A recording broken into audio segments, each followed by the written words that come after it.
on est conscient après la mort, hein. Oui, bien sûr. Comment ça se fait qu'avant la mort, qu'avant la naissance, on n'a pas de conscience, c'est-à-dire on ne rappelle rien. Avant la naissance, qui t'a dit qu'on n'a pas de conscience?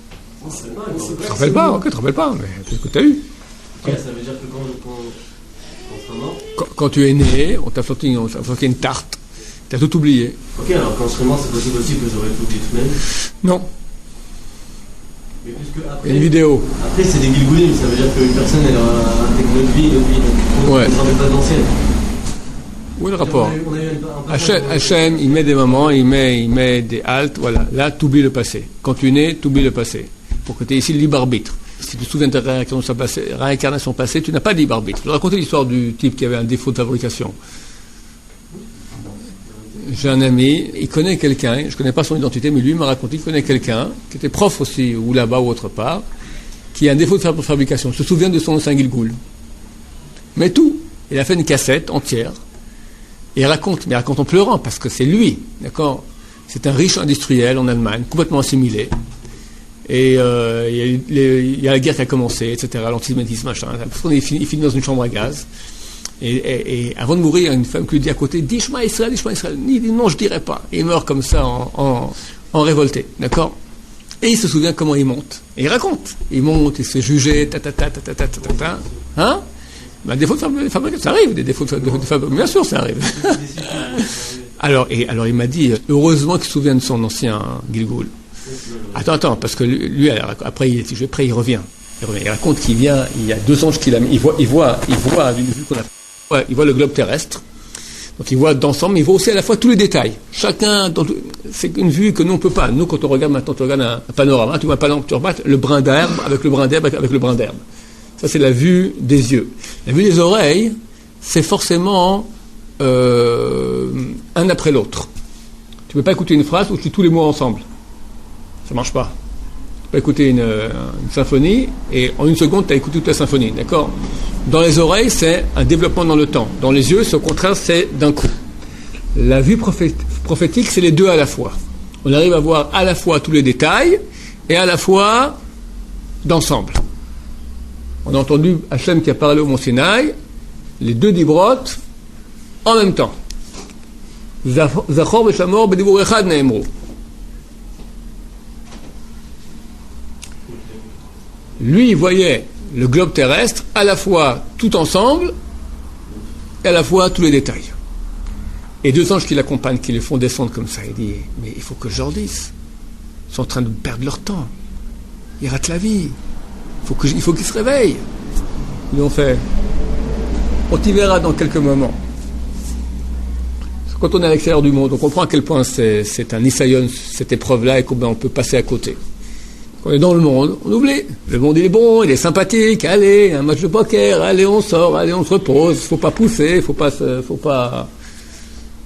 Pépère! La pépérité. La pépérité. Et lui, il a souvenir de tout ça, se souvient, comment il est né. Et aujourd'hui, il se souvient de tout cela. Alors, Daniel m'a dit, heureusement qu'il se souvient, parce qu'il a une tellement grande ta'ava de Olamazé. Il aime tellement les bagnoles, les costumes, les voitures. Ah non, c'est un riche, d'accord. Que s'il n'avait pas ce souvenir-là, il tomberait dans le panneau tout de suite. Alors Hachem lui a donné, je sais pas, pour cadeau, pour pas qu'il, le pauvre, il a, de toute façon, dans le mur, tout ça. Alors, il a donné un peu nisayon, un peu de... Bon, c'est pas tout le monde a cela. Nous, qu'on a caniré les capacités, qu'on a vraisemblablement les capacités de se battre contre le Yetzirara, bien qu'il est très très grand. Chacun dit j'ai un gros Yetzirara. Tout le monde a un gros Yetzirara, d'accord? Personne n'est avec un petit Yetzirara. Tout le monde a un gros Yetzirara. Caniré, c'est-à-dire en français, il semblerait qu'on a la capacité de faire face à ce Yetzirara sans souvenir de nos Gilgoulim passés. Quand tu quittes ce monde et tu montes là-haut, on va te juger. On te montre une vidéo. Chazal on dit toutes tes actions sont écrites. Ils ne connaissaient pas la vidéo à l'époque. Le Chafetz après il a dit aujourd'hui on commence à comprendre, il y a le téléphone, on peut comprendre, on peut entendre quelqu'un qui est loin. Chafetz il y a un siècle, maintenant tu lui dis aujourd'hui chaque gosse comprend. Il y a eu un cas, c'est tellement beau, un mariage, et tu sais au mariage, les 2 papas du Khatan et de la Kala, chacun vient avec de l'argent dans la poche, parce qu'à la fin du mariage, il faut payer les types pour les serveurs, il faut payer la salle, il faut les payer les machins, tout ça. Bon, alors, Et le père du khatan se met à danser, tout ça. Alors, il transpire, il enlève sa veste, il reprend sa veste. À la fin, il vient payer, il n'y a plus d'argent. Consternation terrible, machin, $20,000 ou je sais pas, enfin une grande somme. 2-3 jours après, la vidéo. Ils reprennent toute la vidéo du mariage. Et on voit le papa qui enlève sa veste, qui transpire comme ça, là, en train de danser. On voit le beau-père, le papa d'Akala, qui vient, zlip, hop, il met dedans. Hein? Ça fait une grosse histoire. Mais la vidéo, mon cher ami, maintenant tout est on est tous sur circuit vidéo là maintenant. Tous sans cesse. Tu rêves, ce que tu penses, ce que tu rêves, ce que tu imagines, qu'on paie pas de... Hachem, il voit tout. Donc toi, quand tu montes dans la Maba, et moi aussi, nous tous, il y a une vidéo. Mais la vidéo, elle est publique. Tout le Maba qui est là, en train de se marrer.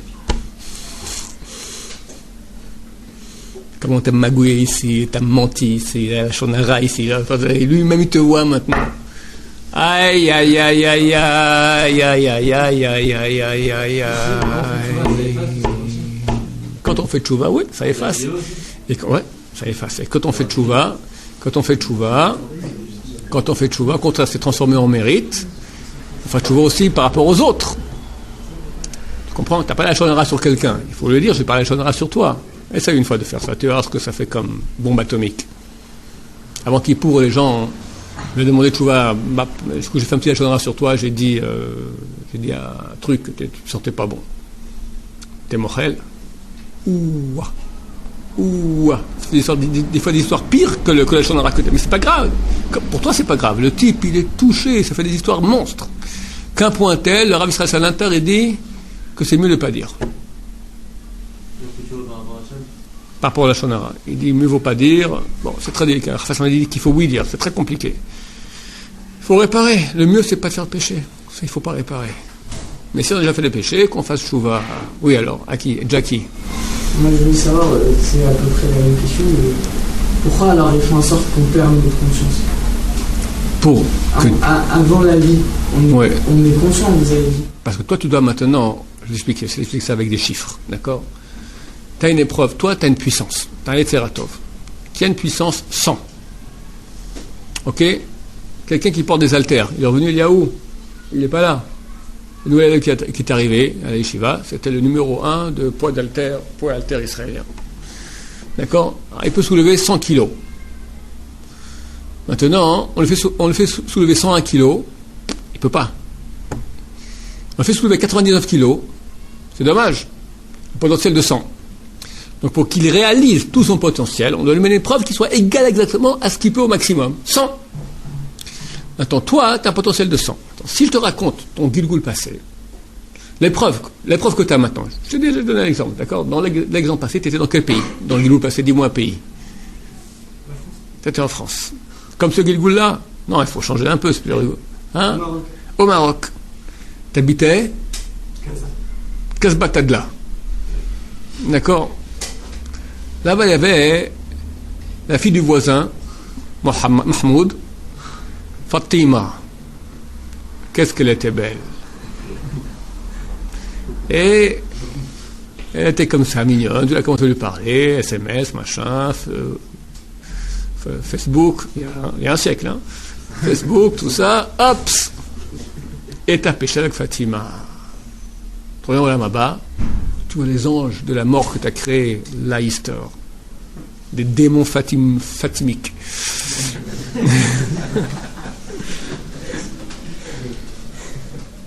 Bon, tu as imploré Hachem, je regrette, laisse-moi l'occasion de réparer ça. Ok? Maintenant, tu reviens sur Terre, il faut que tu aies la même épreuve. Elle s'appelle maintenant Françoise. D'accord? Ou Christine. De la Croix. Françoise de la Croix. D'accord? Blonde. Sympathique. Facebook. Jackie, t'es mignon? On peut se voir ce soir. Taran, taran, taran, etc. Coup le Tseratov qui vient.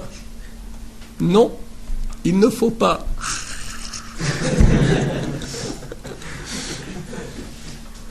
C'est une épreuve de sang.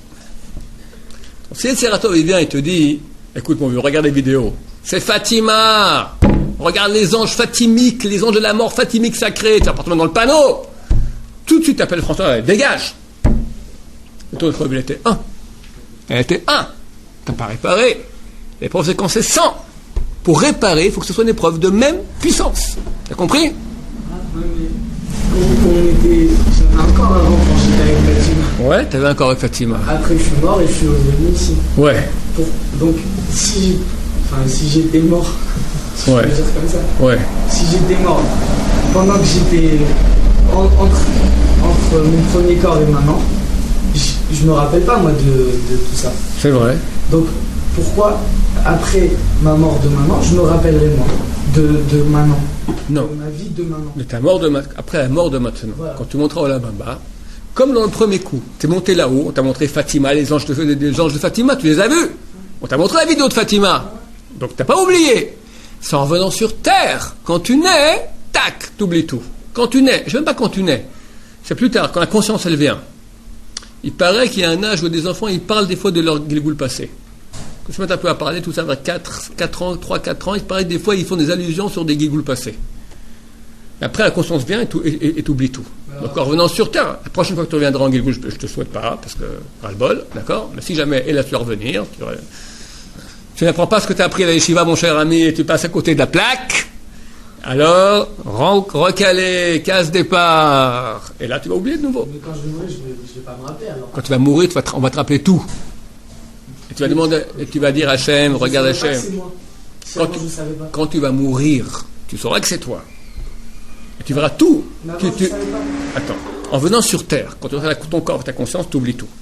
Quand tu repars, on te montre tous les films. Françoise, ce Gilgoul, Fatima d'avant, Ingrid, celui d'avant, t'as pas parlé Cunégonde au Moyen-Âge avec les Françaises, d'accord Toutes, on te les refait.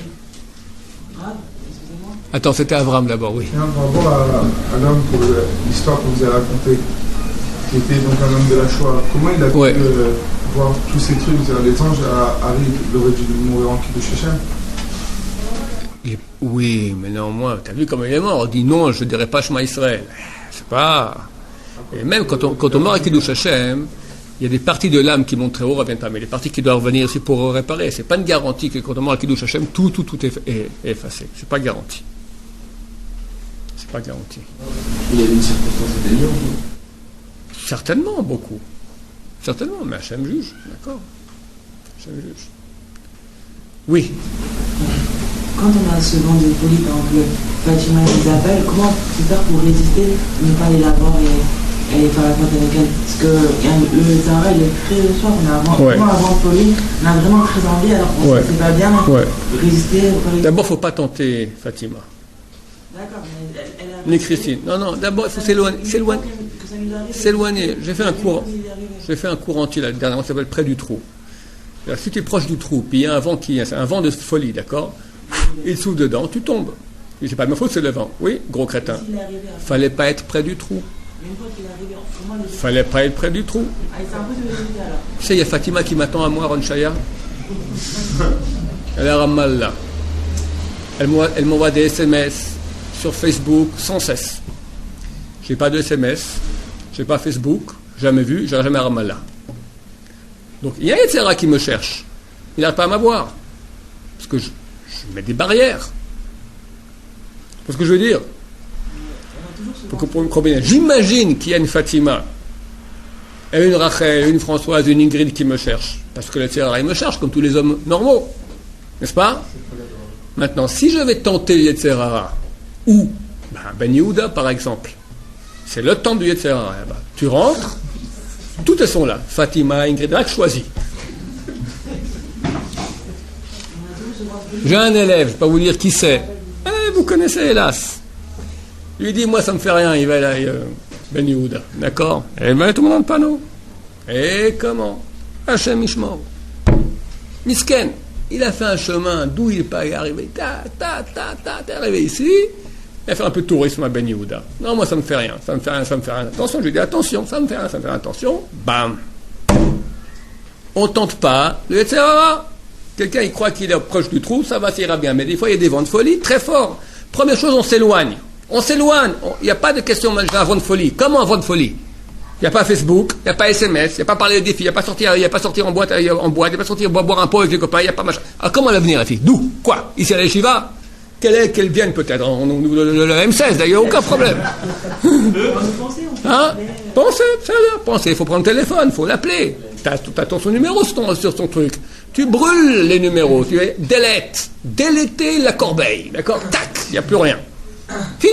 Même si tu veux, Fatima, comment? Ah, son numéro commence, c'était 0022, c'est comment le marocain? 00212, 61 c'est le portable, et après là, j'ai oublié, Baruch Hashem. On ne peut pas toujours enfermer à l'Égypte quand on est là, on va travailler plus tard. On fait attention, très attention.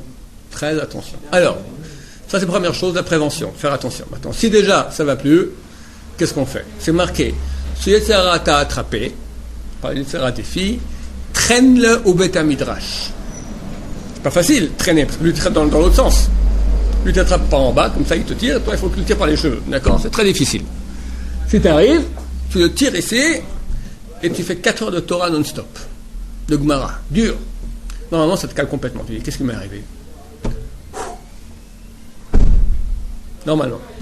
Est-ce que c'est un acte de faiblesse de prier Kadosh Baruch Hu pour dire genre je suis faible, quand je suis faible, je vais faire Très bien. On dit tous les matins. C'est le Messahara.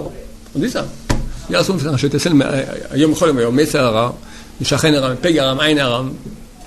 Bien sûr. Il faut prier à Hachem de nous sauver du Yetzirah, bien sûr. Et il faut prier là-dessus. On n'a aucune chance. Le Yetzirah, c'est un ange. S'il veut nous faire fauter, on n'a aucune chance. Alors, Hachem lui laisse pas trop agir. Mais sinon, je vais raconter pour ceux qui ne connaissent pas. Rabbi Akiva se moquait des pécheurs. Il dit, quelle bande de crétins. Il perd au Olam Haba.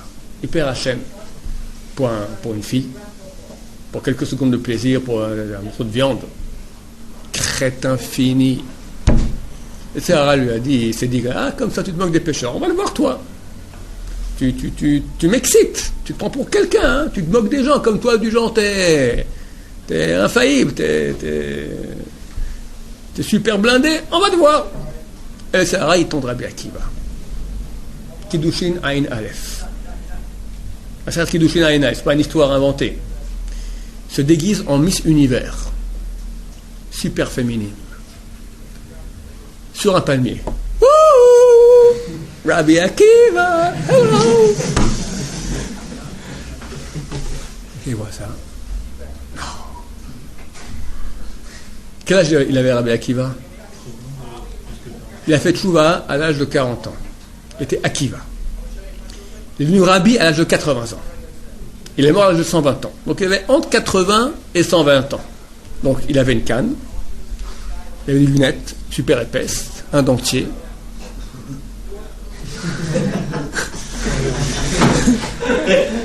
Il voit ça, il relève cette là-bas, il jette la canne, il se met à courir, le dentier, le machin, il se met à grimper sur le palmier. Hein, quelle bonne femme c'était. Hein? Dans tous les vendeurs de films, tout ça, ils payeraient 1 million pour une bonne femme pareille. C'est le caton des Rabbi Akiva, c'est le top modèle de toute l'histoire. Une voix sort du ciel, lui a dit « Halte, halte, halte !» Sa Torah le protège. S'il n'y avait pas eu une voix spéciale venant du ciel, disant « Oui, c'est halte, arrête !» Rabbi Akiva tombe dans le panneau. Rabbi Akiva, la Gemara dit qu'il est plus haut que Moshe Rabbeinu. Il est tombé dans le panneau. Alors nous, tu veux tenter, tu veux toucher. Éloigne-toi. Parce que vous ne pouvez pas vous rendre compte le nombre de gens qui tombent dans le panneau. C'est bête. Le monde, il fonctionne sur ça. Le monde fonctionne sur l'envie des femmes. Dégage ce machin-là. C'est plus tu rentres là-dedans, plus t'es fou. C'est un Yetzirah terrible. Plus t'en as, plus t'en veux. Plus t'en as, plus t'en veux. Enlève. Pourquoi l'homme, il a ce Yetzirah de l'envie de la femme, et la femme, elle n'a pas reçu? Elle a aussi. C'est pas comme... Elle a différemment, mais elle a, bien sûr qu'elle l'a. Mais bien sûr qu'elle... Elle peut regarder un homme danser, elle peut le regarder sans aucun problème. Elle a Yetzirah de séduire. Toi, tu as essaiera d'être séduit, donc tu regardes, et elle, d'accord, je peux te faire un dessin, d'accord. Elle te parle, tous ses cheveux et machin, bah. Insupportable. Insupportable. Tu pars en guerre. Donc, tu as en face de toi des soldats ennemis. Puis tu as un fusil. Donc tu vois, tu as des soldats simples, tu as des officiers, tu as des généraux. Sur qui tu tires en premier? Les généraux, les officiers. Quand tu es hors de la Torah, tu es un petit soldat d'Israël. Tu deviens un grand soldat. Donc tu deviens une cible du Yetzirah, c'est clair. Surtout les premiers mois. Parce qu'après tu deviens solide. Donc lui, il veut te faire flancher au début. Le Yetzirah, toujours, sachez que dans la voie d'Hachem, dans le service d'Hachem, toujours quand tu veux prendre un nouveau niveau, le Yetzirah, il se renforce très fort. Kol atralot kashot, c'est marqué. Tous les débuts sont durs, parce que tu veux prendre un nouveau niveau, quelque part, tu as grandi la frontière de la Kedusha, et tu as rapetissé la frontière du mal. Donc le mal, il t'en veut. Il ne veut pas laisser faire. Tu tiens bon, à la fin, il lâche. Mais au début, il se bat. Il y a quand même un vent de folie de Kedusha. On est les Baal Shuvah. Les Baal Shuvah, ouais, ça c'est un grand cadeau. Voilà, un grand cadeau. C'est un grand cadeau, très grand cadeau. Alors, comment va dire et tout ça, tac, et après il vient. Ouais. Oui et non. C'est-à-dire que très souvent, quelqu'un vient à la yeshiva ici, ça demande beaucoup d'élèves. Ils ont pris la décision de venir à la yeshiva. Le même jour, le lendemain, pas plus. C'est où la fille qu'ils ont toujours rêvé, proposition de Shidour, elle. Ou la place pour le travail, mirobolante, mais le truc, un miracle. C'est un ange, le mal. Il est prêt à payer beaucoup pour que tu rates ta vie. L'essentiel ne vient pas à l'Yeshiva. Et même quand tu es dans l'Yeshiva, combien on va faire pour que tu sortes? Qu'est-ce qu'on va t'inventer comme mitzvot et machin? C'est marqué Heve Mamel Baesek Vasok Batora. Fais peu d'affaires et affaire-toi à l'étude de Torah. Alors Besson il dit c'est quoi fais peu d'affaires? Fais peu d'affaires de mitzvot. Pas des affaires à faire du business, ça, on n'en parle pas. Quelqu'un maintenant une mitzvah, aller sauver la veuve, aller sauver l'orphelin, aller faire tchouva à quelqu'un, aller aider une veuve, tout pour te sortir d'études de Torah. Parce que la Torah c'est la plus grande, c'est la plus grande mitzvah, c'est le plus grand antidote contre le Yetzirah. Donc le Yetzirah c'est que si tu as sorti d'ici, il a du pouvoir sur toi. Tant que tu es ici en train d'étudier, quelque part, il est immobilisé. C'est-à-dire que quand il y a un mariage ici, c'est le Yetzirah, il dit arrêtons les mots et tout ça. Ça dépend quel mariage. Il y a des mariages que Hachem Ishmor. C'est le Yetzirah lui-même, c'est la gueule du Yetzirah, c'est dans la bouche du Yetzirah. Des cocktails. Hachem Ishmor. Hachem Ishmor. Comment on doit réagir quand on sent que le Chen est en train de partir? On se sentait porté, on se sentait comme illuminé. Et ça commence à partir. Quand on se sentait genre comme illuminé, comme porté. Illuminé? Ouais, genre aucun effort, tout faire avec le plaisir.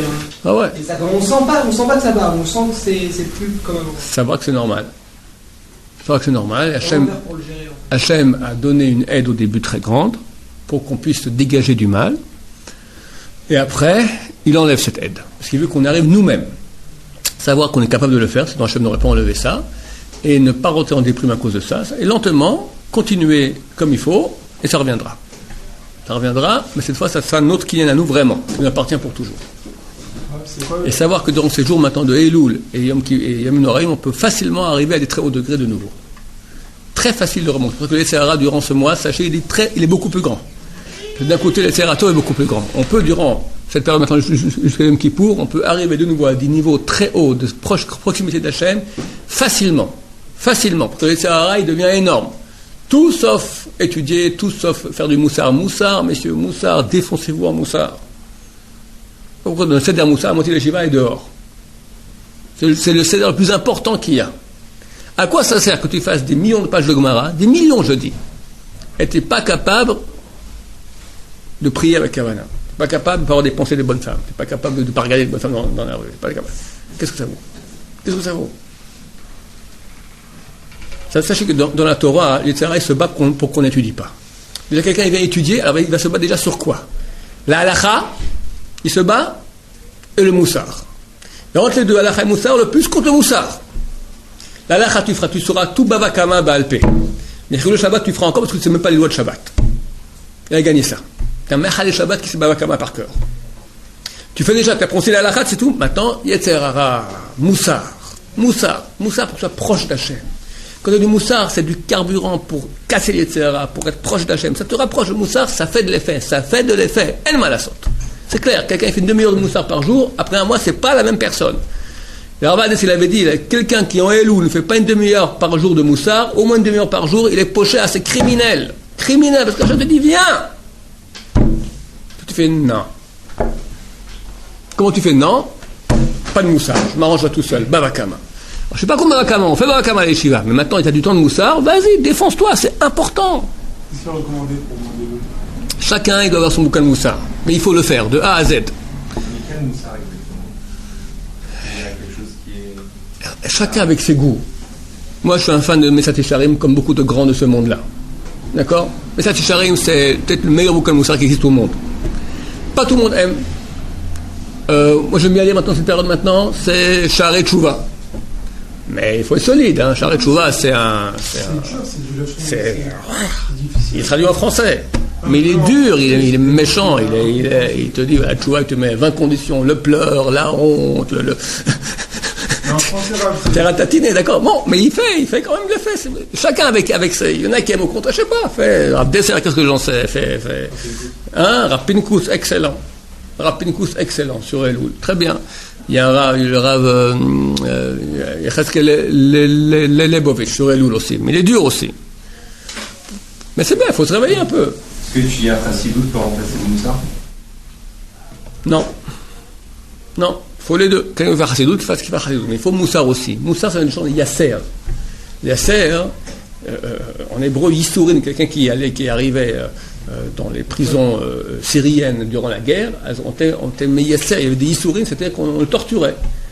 Moussar vient du mot torture. Tu tortures ton Yetzer Hara. Parce que toi, tu veux être pépère. Tu veux pas que ça dérange. Allez, tout ira bien. Non, ça ira pas, mon cher ami. Tu iras en enfer. Bouge-toi. Un jour, on crève. Ne rate pas ta vie. C'est une façon.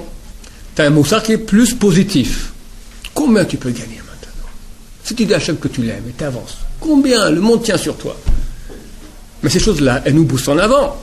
Si tu fais pas ça, qu'est-ce qui reste?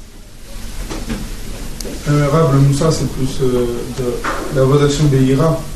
Non, pas du tout. Dans les Charim, il y a beaucoup de passages de Ahavat Hashem. Par exemple, Sha'arei Tshuva, vous dire. Sha'arei Tshuva, c'est un dur. Je vous dis, ça c'est le dur. Ken? Justement, pour éviter de sombrer dans la faute, il faut passer des barrières. Ouais. Le problème c'est que souvent, nous sommes complètement perturbés par une propre etc., qui nous empêche de placer les bonnes barrières, justement. Et comment faire justement pour savoir placer les bonnes barrières et se faire... Parlons de quoi tu parles? Du monde des femmes? Non, pas du tout. C'est vraiment général. Ah, pour l'imdatura, pour le réveil le matin, pour tout les exercices, en général. Chacun doit réfléchir maintenant, dur beaucoup dans cette période, sur dans quoi il est tombé, analyser pourquoi il est tombé, et comment faire maintenant des barrières qui permettront de ne pas retomber. Et barrière sur barrière sur barrière, quand on part en guerre, on part comme ça. On prend en éventualité, je me souviens quand on était à l'armée, alors il y a eu un grand exercice avec le chef de l'armée. C'était l'aviation, les machins, c'est tout, d'accord? Et bien le chef du Gdoud, c'est un grand... Lui, il allait se faire interviewer par le chef de l'armée. Mais il tremblait. Il dit, ok, maintenant tu vas par là, tac, tu peux passer, qu'est-ce que tu fais? Tac, ok, là, tac, chaque fois, toutes les options possibles imaginables. Tout prendre en considération. C'est ça, partir en guerre. Qu'est-ce qu'ils font les généraux durant les temps de paix? Ils font des plans, comment agir, comment on va faire quand il y aura la guerre. Et ils ont des plans avec toutes les éventualités possibles imaginables. J'ai un cousin... Il fallait quand même sur le front. Hein? Si vous restez à l'Yeshiva, barricade, ça y est, il faut dire. Si vous restez à l'Yeshiva, c'est sûr que vous ne risquez rien. T'as pas entendu ce que je dis, quoi? Il est où le front? Le matin, quand tu dois te réveiller, maintenant, tu dois te réveiller ici à 7h et ici avec ta lit de filer l'après-midi. D'accord? Pour ça, vous êtes à 6h30. Tring! Là est le front. Il fait froid, dehors. Il fait bon chaud sous la couette. C'est 6h30. Le mien est 7h30. Je sais que si je me lève à 6h30, j'arrive à la prière. Et c'est Raïsé, ça aussi. Il te dit, dans 5 minutes.